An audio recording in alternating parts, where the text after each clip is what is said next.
¿A cuánto les gusta llorar?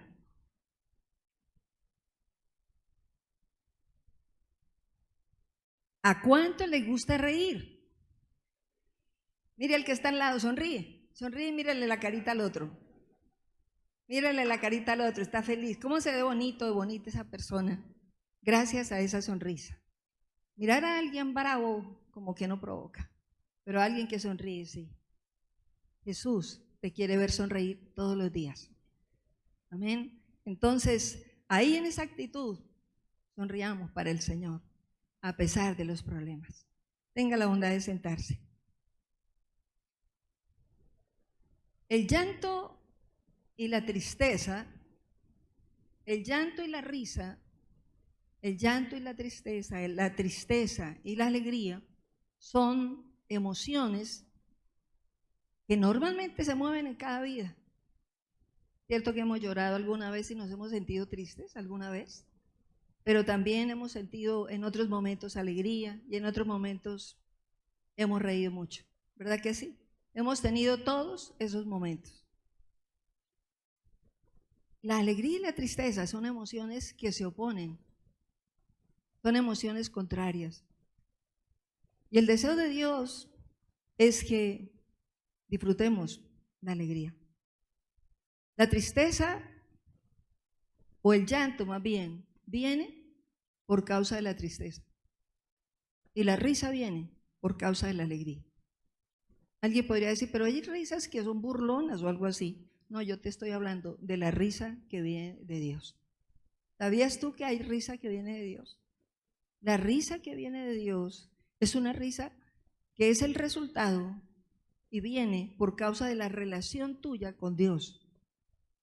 Y en esa relación puedes sonreír a veces por cualquier cosa, pero es una sonrisa que viene de parte del cielo. Amén. Entonces, la tristeza y la alegría es algo que todo el mundo puede vivir. Pero Dios a ti y a mí nos desea gozosos y nos desea alegres. Si Dios desea el gozo y la alegría para todos, ¿por qué hay tanta gente triste? Pregúntale al que está al lado, ¿por qué entonces hay tanta gente triste? Si el deseo de Dios es la alegría, si el deseo de Dios es el gozo, ¿por qué hay tanta gente triste? Y alguien puede decir, pero no, yo a rato vivo feliz. A nivel general, se tiende más a la tristeza, al mal genio, al enojo, a nivel general, que a la sonrisa amable.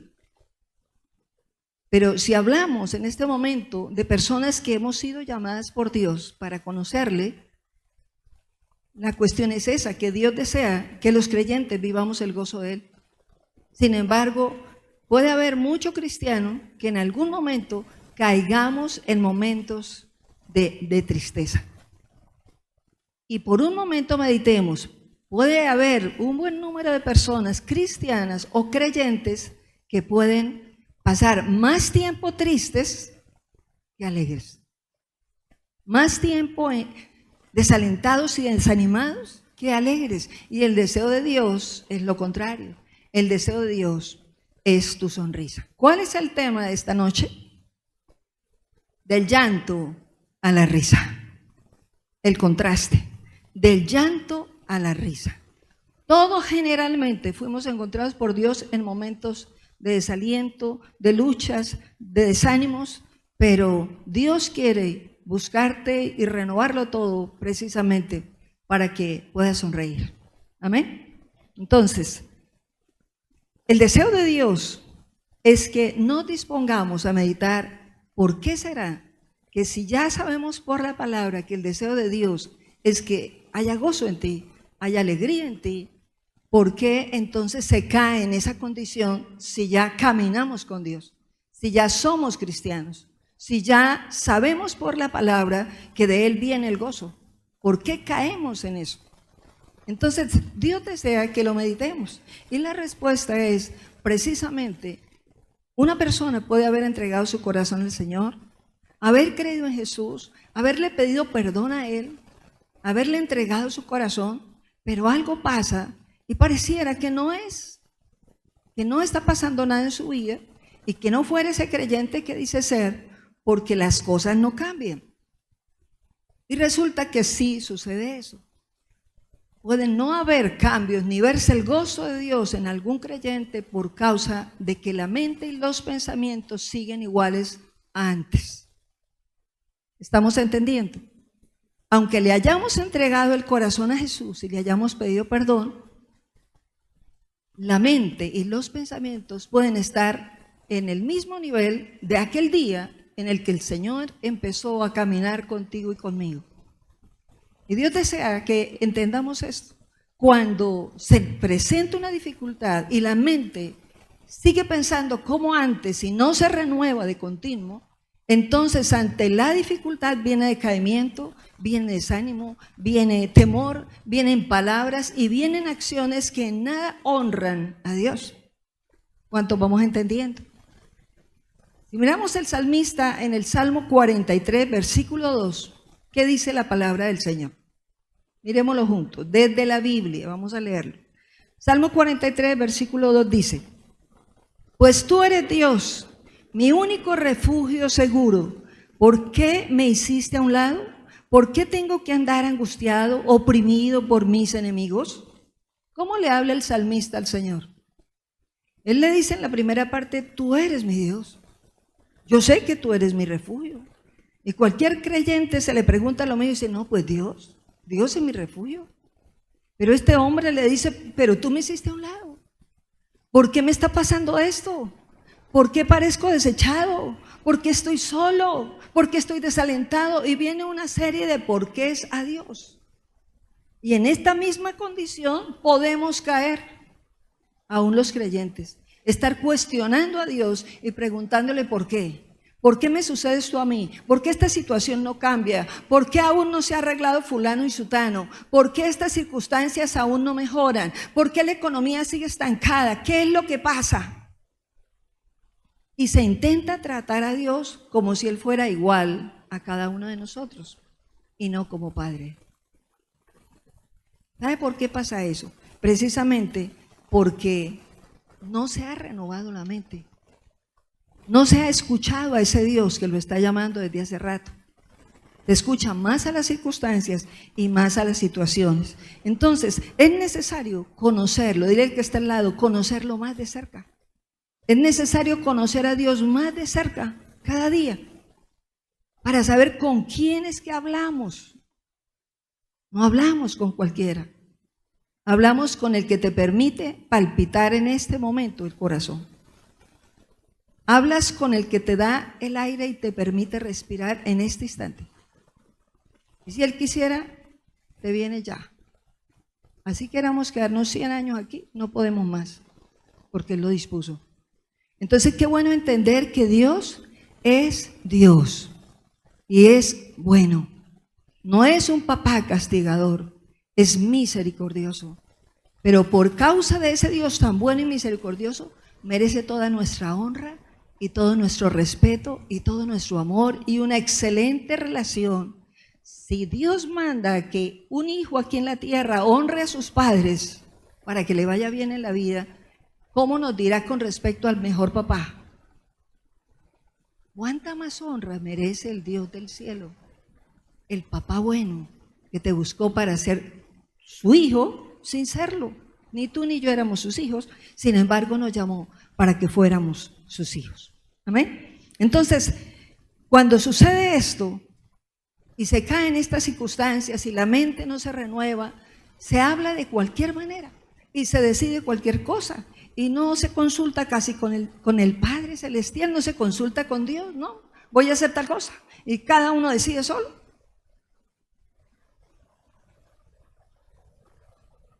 En un sector donde tenemos una red, la profesora de niños decía que estaba impresionada cómo los niños, ella les decía: pero vayan y pidan permiso. Y los niños decían: no, yo me voy ya, yo puedo irme. Y los niños salían sin problema para llegar a sus redes.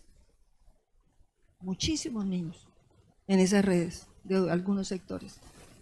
Pero así, porque no ha habido una cultura, una relación que desarrolla respeto entre padres e hijos. Así el niño esté chiquito, debe ir aprendiendo quién es su papá, quién es su mamá, Y papá y mamá también darle el trato a ese niño como hijo.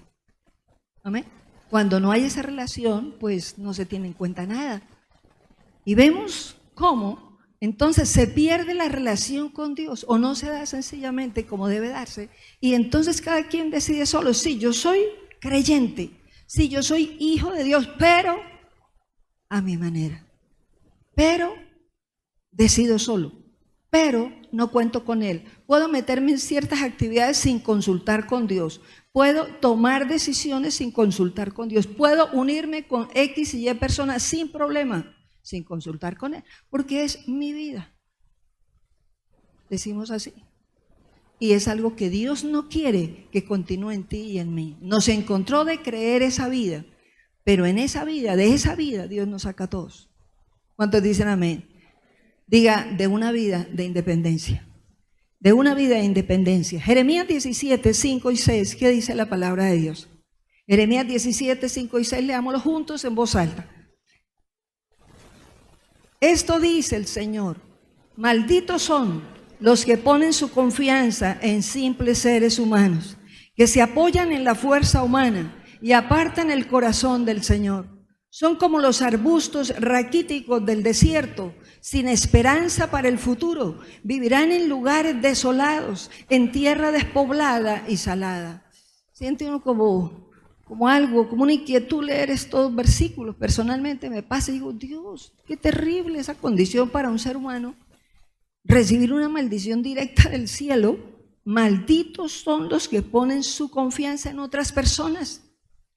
Mejor voy donde el político, a ver si él sí me da este trabajo. Mejor voy donde fulano, a ver si soluciona este problema económico. Mejor voy y busco la manera de arreglar la situación donde el brujo. Él seguramente se me puede arreglar la cosa, me puede adivinar por este lado, me puede conducir.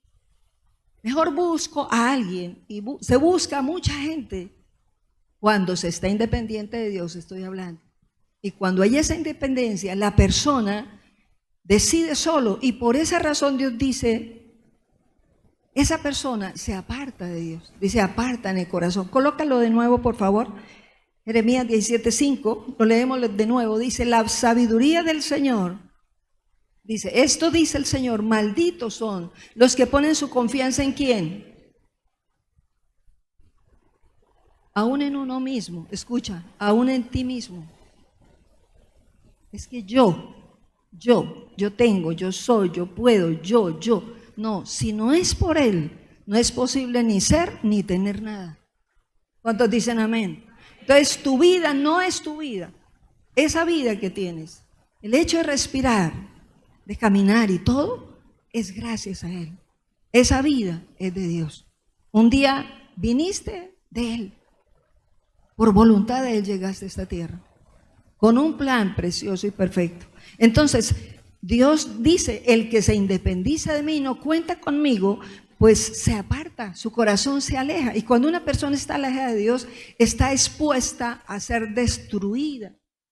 Los demonios no se ven, pero son reales. Entonces dice el versículo 6, son como los arbustos raquíticos. ¿Cómo es un arbusto raquítico? Por ejemplo, un árbol de guanábanas, pero raquítico, chiquitico y delgadito. ¿Será que produce guanábanas excelentes? ¿Dulces, sabrosas? No, para nada. El mismo Señor nos permite aquí, a través de ejemplos naturales, pensar en lo que pasa espiritualmente con una persona que se aparta de Dios y es independiente de Dios. Dice la Biblia, es como un arbusto raquítico del desierto sin esperanza para el futuro. O sea, en cualquier momento una persona puede ser cortada. En cualquier momento puede su vida ser cortada. Le puede pasar algo. Se puede accidentar fácilmente. ¿O no? ¿Sí hemos oído eso? Dice, porque no tiene esperanza para el futuro. ¿Por qué? Porque no tiene cobertura. No tiene protección de Dios. Está alejada de Dios porque es independiente de Dios y decide solo su vida. Entonces dice la Biblia, vivirán en lugares desolados, en tierra despoblada y salada. ¿Podrá un arbusto, podrá una planta en un terreno salado producir algo? ¿En un terreno donde no hay nada, en pleno desierto, donde hay semejante sol y nada de agua? se mueren. Así pasa espiritualmente y así pasa en todos los campos. Alejados de Dios, dice la Biblia, nada podemos hacer. ¿Cuántos dicen amén? Entonces, es necesario que entendamos que una persona, un creyente que vive en esa condición de decir yo soy cristiano, pero a la vez soy independiente de Dios, está en una contradicción y continuamente, aunque venga al templo, está triste. Aunque venga al templo, está desalentado. Algo no funciona bien, algo no está bien. Entonces, es necesario que meditemos esta situación. ¿Por qué? Mantiene tristeza. ¿Por qué mantiene desaliento? Entonces, es necesario mirar lo siguiente. Dios quiere que seamos como aquel pueblo de Israel en aquel tiempo. Salmo 126, versículo 1. ¿Qué hacemos para cambiar esa condición y salir de ese estado de raquitismo, de soledad, de maldición y vivir en un campo plantado delante de Dios recibiendo el gozo del cielo? Entonces, Salmo 126, 1 dice la Biblia. A ver, leámoslo juntos. Cuando el Señor trajo a los desterrados de regreso a Jerusalén, fue como un sueño. Volvamos a leerlo. Cuando el Señor trajo a los desterrados o a los cautivos de regreso a Jerusalén, fue como un sueño. Para ellos fue como un sueño. Qué maravilloso salir del destierro, del cautiverio. Ellos estuvieron esclavos, entonces lo soñaban, lo anhelaban. 70 años cautivos en Babilonia, el pueblo de Dios, 70 años estuvo cautivo allí, en manos de otros que no eran hijos de Dios. Como el no caminar de acuerdo a la voluntad de Dios pone a la persona bajo fuerzas espirituales que pueden dañar. Amén. Y vemos cómo el pueblo de Dios, Israel en ese tiempo, estuvo cautivo todo ese tiempo. ¿Y qué pasó? Y dice la Biblia, cuando salió del cautiverio fue como un sueño. ¿Cuántos queremos soñar? ¿Cuántos queremos salir de la tristeza? Ay, pero así nomás, amén. ¿Cuántos queremos salir de la tristeza? Del desánimo, del desaliento, de estar desprotegidos. Queremos estar protegidos por Dios, porque el que habita al abrigo del Altísimo, ¿qué pasa? Morará bajo la sombra del Omnipotente. Solamente así moraremos bajo su cuidado, bajo su protección. Si moramos bajo su cuidado, si venimos a Él, estaremos seguros. Amén. Gloria a Dios. ¿Cuántos dicen amén? Entonces es necesario desearlo con el corazón, reconocer, yo necesito salir de esta condición. No podemos acostumbrarnos a vivir en un estado de ser creyentes e independientes de Dios. Debemos ser creyentes en Cristo Jesús, pero dependientes de Dios. Porque dice la Biblia, el que quiere caminar conmigo, dice Jesús, ya no vive Él. ¿Es quién el que vive en Él?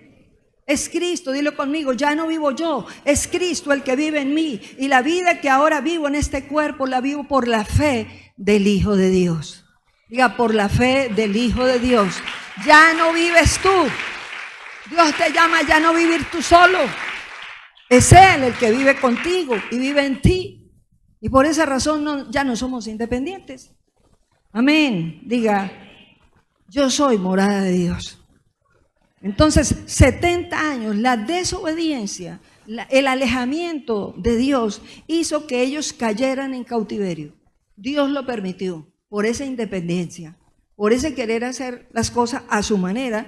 Dios mismo lo permite, que caigan en cautiverio 70 años y que el pueblo de Babilonia los mantenga subyugados. No abramos puertas para eso.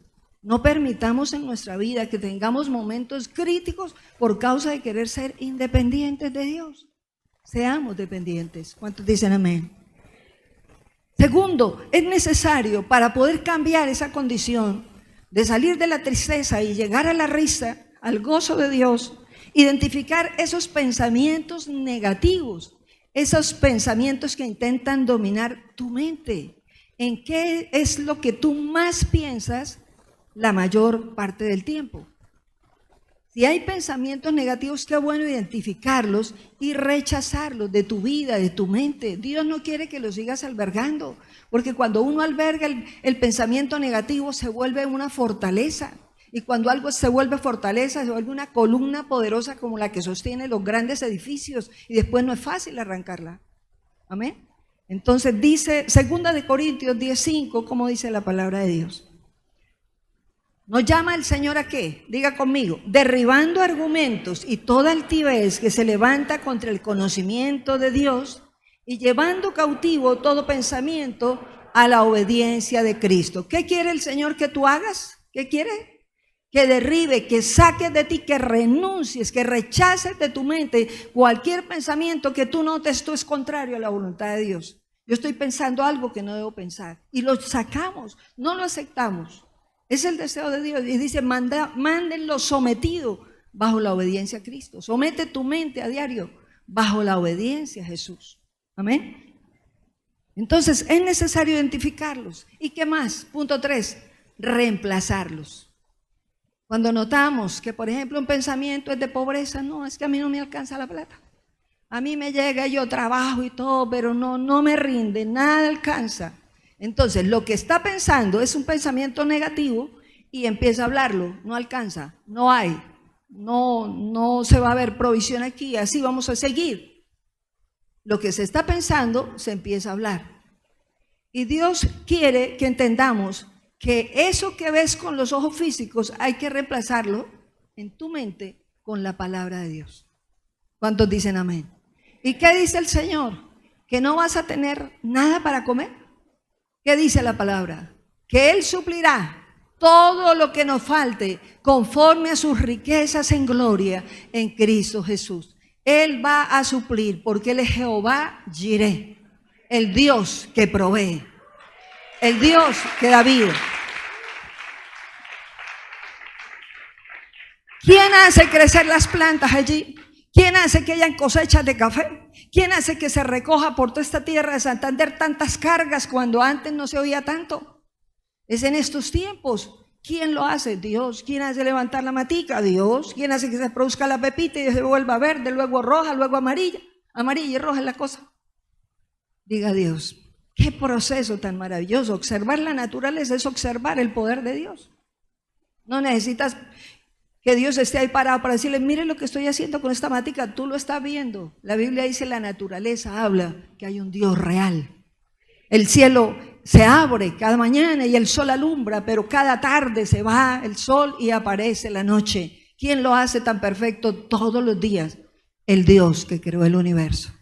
Tenemos un Dios bueno y un Dios real.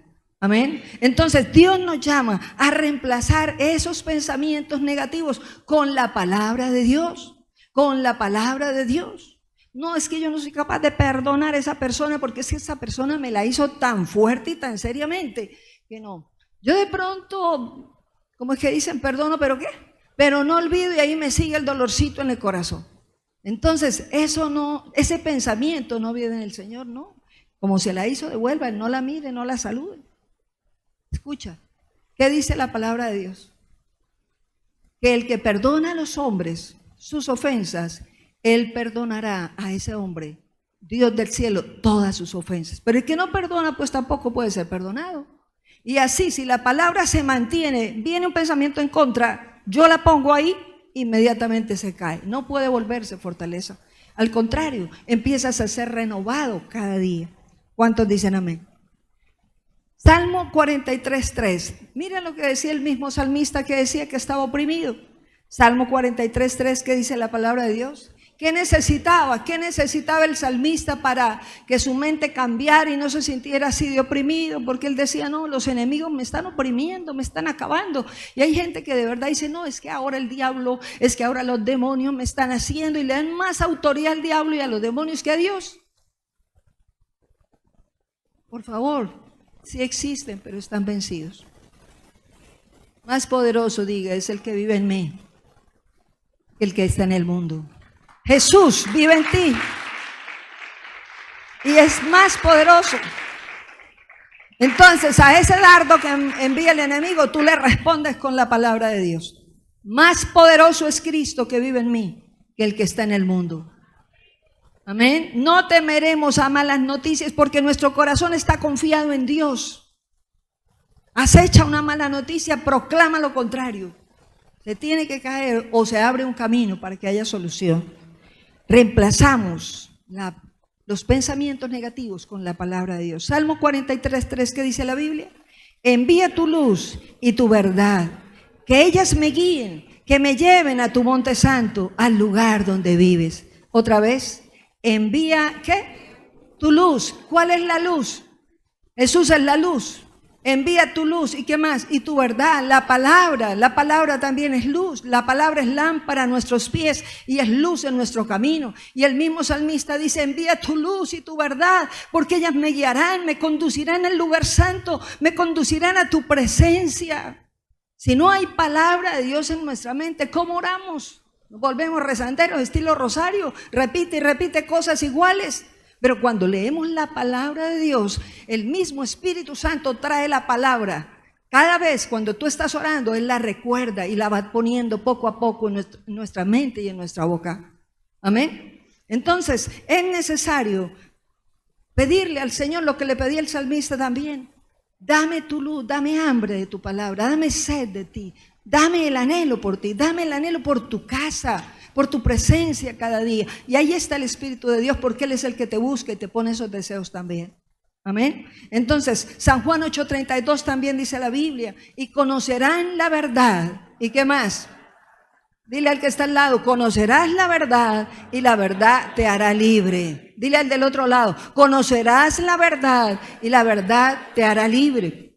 Solamente conociendo la palabra de Dios, con la ayuda del Espíritu Santo, realmente nosotros seremos renovados en la mente y en el corazón y empezaremos a tener pensamientos mejores, pensamientos de seguridad, pensamientos de confianza. Pueden dar un diagnóstico negativo, pero tú puedes creer en la palabra y decir, porque herido fuiste por mis rebeliones. ¿Cierto que sí? Dice, por tu llaga, ¿qué? Nosotros ya fuimos curados. Pero el dicho es este, pero la palabra me dice esta. Entonces venimos a la palabra de Dios y así la mente va saliendo del cautiverio espiritual, del cautiverio mental, de ser una mente natural y terrenal para ser una mente que se eleva en el espíritu por causa de meditar la palabra de Dios cada día. Estamos enviando un devocional diario donde estamos motivando a leer y meditar la palabra de Dios. Bienaventurado el que está yendo al ritmo. ¿Cuántos dicen amén? Porque es una motivación de que cada uno, porque nos amamos, cuidamos nuestro corazón y nuestra mente escuchando al Señor al leer la palabra de Dios. Solamente así se abren los ojos del entendimiento. ¿Cuántos dicen amén? Diga, solamente así se abren los ojos del entendimiento espiritual. ¿Y qué pasa en la medida que la mente va siendo renovada? Hay alguien que pueda, por ejemplo, sentir mucho miedo, pero alguien de Dios le dice, no temas porque Dios está contigo. No desmayes, te dice el Señor, porque yo soy tu Dios. Yo te doy fuerza, yo te ayudo. No más con ese versículo, algo pasa, porque la palabra no vuelve vacía. La palabra es la palabra de Dios y trae aliento y trae fuerza y abre el entendimiento y trae fe. Entonces, al tener esa renovación constante, nuestra mente va cambiando y vamos saliendo del cautiverio mental. Y empezamos a ver, a entender las cosas como nunca las habías entendido, a discernir espiritualmente y a comprender las cosas con los ojos de Dios. ¿Cuántos dicen amén? Y vemos así, entonces, al renovar la mente y salir de ese cautiverio mental, porque el problema está en la cabeza, entonces podemos ver como vio David, mesa servida delante de él. Salmo 23, versículo 5, dice la palabra de Dios. ¿Qué dice la Biblia? Me preparas un banquete en presencia de mis enemigos. ¿Cómo dice? Me preparas un banquete en presencia de mis enemigos. Me honras ungiendo mi cabeza con aceite y mi copa se desborda de bendiciones. Esta es la NTV, pero también lo dice la Reina Valera. Adesas mesa delante de mí en presencia de mis angustiadores. Mi copa está rebosando de bendiciones. Unges mi cabeza con aceite fresco. Es el deseo de Dios que entendamos que hay una mesa servida. Dios preparó una mesa para ti, para sentarte a su mesa y mostrarte si David, en medio del desierto, tenía una relación tan estrecha y fue tan renovada su mente y su relación con Dios que él, siendo perseguido por su hijo Absalón, estando en pleno desierto, él pudo escribir este Salmo 23 y decir: Jehová es mi pastor y nada me faltará. Amén. Y pudo decir: el Señor ha puesto banquete para mí. El Señor está ungiendo mi cabeza. Él pudo decir eso aún en medio del desierto. Dios quiere que en medio de tus problemas y dificultades también logres levantarte por encima del problema y logres ver lo que hay detrás de esa situación. ¿Qué tiene Dios realmente para ti? A veces hay cosas que no son agradables, que no son cómodas, pero a través de ellas, si estamos alerta a lo que Dios nos quiere enseñar, Dios nos puede enseñar muchas cosas. ¿Cuántos dicen amén? Muchas cosas. No queremos que alguien se nos vaya de esta tierra, pero cuando alguien se nos va y estamos pegados de la mano de Dios, aprendemos muchísimo y aprendemos a valorar la vida mucho más y aprendemos a valorar al resto de familia mucho más. Amén. Entonces no esperemos a esos momentos para aprender que debemos cuidar a diario nuestro corazón y nuestra relación con Dios. En el Salmo 23:5 nos lo dice claramente. Entonces, si Dios le aparejó mesa a David, di: a mí también me la ha aparejado. Porque así como él fue perseguido y tuvo problemas, situaciones, tensiones, desilusiones, descalabros, también se equivocó como ser humano y bastante, nosotros también, como seres humanos, hemos fallado, nos hemos equivocado muchas veces y a veces, aún caminando con Dios, tenemos momentos difíciles de tensión donde necesitamos la fortaleza que solamente Dios puede dar y donde podemos ver por fe, si caminamos con Él, que hay una mesa servida. ¿Cuántos dicen amén? ¿Cuántos podemos creer que Dios sí te sirve a ti en la mesa? ¿Y cómo te sirvió? A través de su Hijo Jesucristo. Él nos sirvió una mesa superior a la que tuvo en aquel tiempo David. ¿Por qué? Porque Jesucristo mismo lo hizo todo en esa cruz. El Padre, dice la Biblia en San Juan 3:16, de tal manera amó Dios a quien, al mundo, ¿para que qué? Para que todo el que cree en Jesús no se pierda, sino que tenga la vida eterna. ¿Y cuántos creemos aquí en Jesús? ¿Cuántos creen en Jesús? Dile: yo creo en Jesucristo como mi Señor y mi Salvador. Entonces, todo el que cree en Jesús no se va a perder. Dice la Biblia: para que todo el que cree en su Hijo Jesucristo no se pierda, sino que tenga vida eterna. Y esa vida empieza ahora. Esa vida es desde hoy, desde el día que tú recibes a Jesús en tu corazón, empiezas a recibir la vida eterna. No es esperando a morirnos para tener la vida eterna después. La vida eterna empieza desde aquí, diga desde ahora. Porque hoy es el día de la salvación, porque hoy es el día de la renovación, porque hoy es el día de caminar con Jesús. Entonces recibimos vida eterna. ¿Qué hizo Jesús en esa cruz? ¿Qué logró para servirnos la mesa y traernos la vida abundante que Él prometió? Diga conmigo: trajo salvación, trajo restauración, trajo sanidad, trajo liberación, trajo justificación. Se hizo pecado Él para liberarte a ti del pecado. Pasó siendo pecado para liberarte a ti. Fue pasado por injusto para que todos fuéramos declarados justos, dice la palabra de Dios. Recibió en su cuerpo llaga y enfermedad y látigo para que tú y yo recibiéramos sanidad.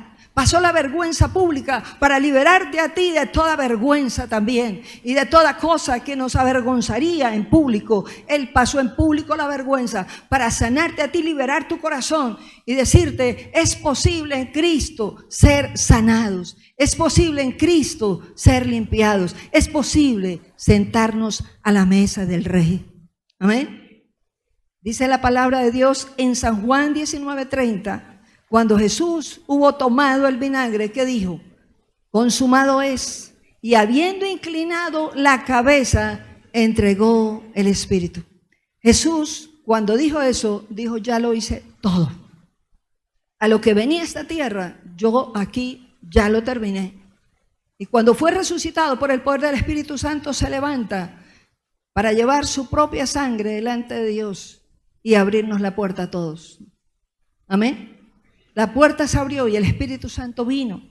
Y hoy, por el Espíritu Santo, toda persona que cree en Jesús puede sentarse a la mesa del Rey todos los días y recibir la libertad que viene solamente de Él.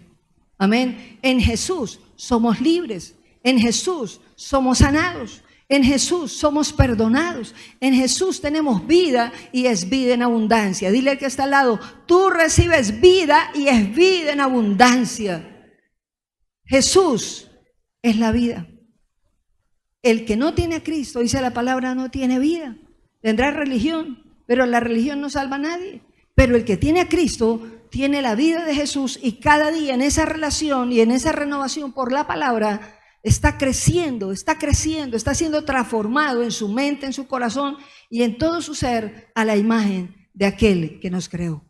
Amén. Entonces, es necesario venir a Jesús, porque al venir a Jesús, lo que antes nos sometía es quitado. ¿Quién quita la tristeza? Solo es Jesús. Hay libertad para que venga el gozo de Dios. ¿Cuántos dicen amén a eso? Amén. Es necesario que lo creamos. Salmo 126, versículos 2, 3, ¿qué dice la palabra de Dios? Seguimos en el Salmo 126, hablamos del pueblo de Israel cautivo. Ahora vamos a ver qué dijeron cuando salieron del cautiverio después de 70 años. Leámoslo juntos. Entonces nuestra boca se llenará de risa y nuestra lengua de alabanza. Entonces dirán las naciones, grandes cosas ha hecho Jehová con estos, grandes cosas ha hecho con nosotros y estaremos alegres. Aquí lo presenta en futuro en ese tiempo, pero realmente nosotros ya lo podemos hablar en pasado, digamos, para ellos. Pero para nosotros sí, en la medida que vamos siendo renovados, podemos decir, mi boca se llenará de risa. ¿Cuántos quieren reír? ¿Usted no sabe que el diablo quiere verte triste todo el tiempo? El diablo quiere verte llorar y llorar y llorar y llorar. Pero Jesús te quiere gozoso. Dios no te quiere llorando de tristeza, ni de amargura, ni desaliento, ni soledad. Él te quiere gozoso en el gozo de Él. Amén. Y solamente es posible de la mano de Jesús. Solamente es posible así, venir a Él. Y dice la palabra, ¿cómo sería el gozo de ellos de pensar después de 70 años cautivos allá, sometidos, haciendo lo que nos ordenaban hacer, como si ellos no fueran hijos de Dios, resultaron siendo cautivos y esclavos de otro pueblo que no era el pueblo de Dios? ¿Cuántas veces personas resultan cautivas de tantas cosas negativas por causa, y siendo hijos de Dios, por causa de no contar con Dios? Entonces, qué lindo esto poder decir, como este hombre y como este salmista, mi boca se llenará de risa. Piensa por un momento circunstancias que te han traído dolor y temor, temor para el presente, temor para el futuro, angustia, como duda, quién sabe si esto cambie, quién sabe si esto mejore, cosas así que pueden traer desaliento y tristeza. Pero Dios te dice, tráelos a mi mesa, tráelos cada día y suéltalos en mí y recibe el gozo de la salvación, recibe el gozo que viene solamente de Dios, recibe la fe de que las cosas en Dios se pueden cambiar, se pueden transformar. Amén. El Salmo 84 dice esa palabra, todo lo que fueron lágrimas se cambia, se torna en bendición cuando la lluvia llena los estanques. Un estanque lleno de agua, qué bendición, cuán útil es. Pero si el estanque está vacío, no sirve para nada. Pues si las lágrimas llenaron ese estanque, Dios dice, esto se va a voltear para bien. Lo que has sufrido en mis manos se va a tornar en bendición para que ayudes a mucha gente a salir en victoria también. Lo que te hizo llorar, ahora Dios quiere que se voltee para que otros puedan sonreír y sean libres por la experiencia que tú pasaste. Dios te quiere levantar y te quiere mostrar que sí hay un camino de libertad. Es tiempo de cambiar la tristeza en alegría. Ponte